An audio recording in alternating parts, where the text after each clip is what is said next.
Hello, friends. This is Dave Hurwitz, Executive Editor at ClassicsToday.com, here with number 7 in our Scarlatti Sonata Escapade.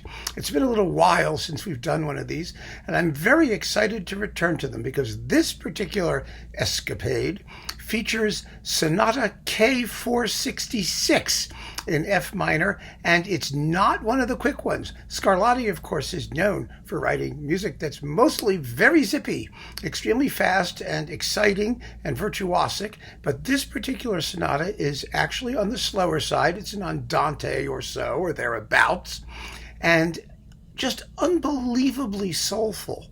I mean, really amazingly, unbelievably soulful. It just goes to show you that Scarlatti was equally adept at writing quick music and slow music, and that in his slower music, he does have that wonderful Italianate lyricism that just makes the music weep. It's so beautiful without sacrificing any of his usual unpredictability and interesting harmonic stuff and sometimes quite surprising dissonances.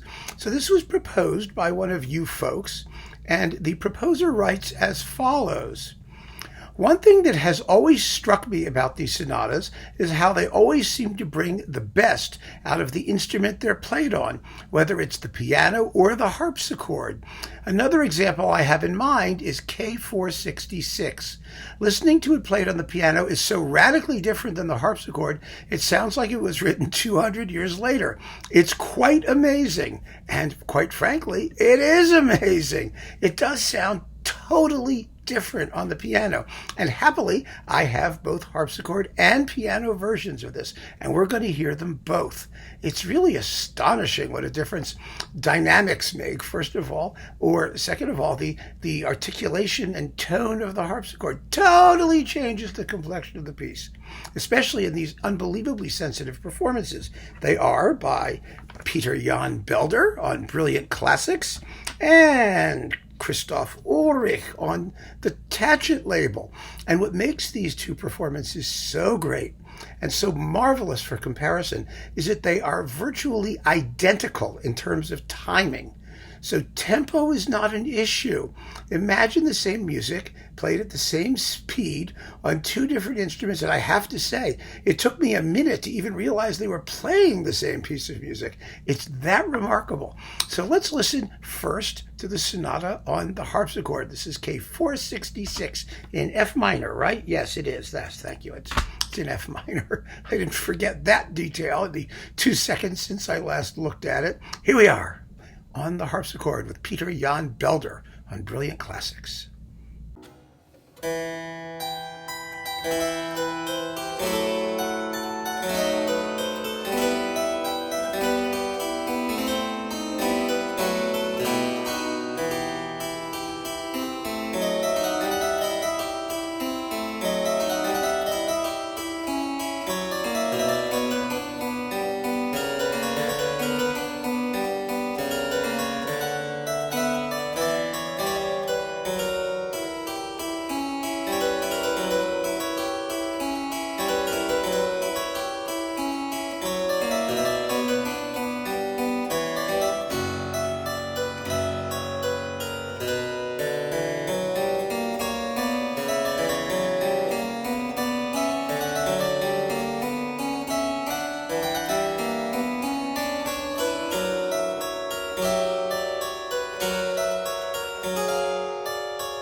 lovely, lovely piece, isn't it? And I'm playing it without the repeats. And I apologize to the artists, since they may have taken the opportunity to ornament something a little bit here or there or change dynamics. We're only hearing it once through for the sake of timing and convenience, since even, without the repeats, it's over 3 minutes long. With repeats, it's about 7.5 in both of these performances. And here now, astonishingly, is Christoph Ulrich on Tacet playing the same sonata, K466 in F minor, on the piano.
Isn't that just amazing?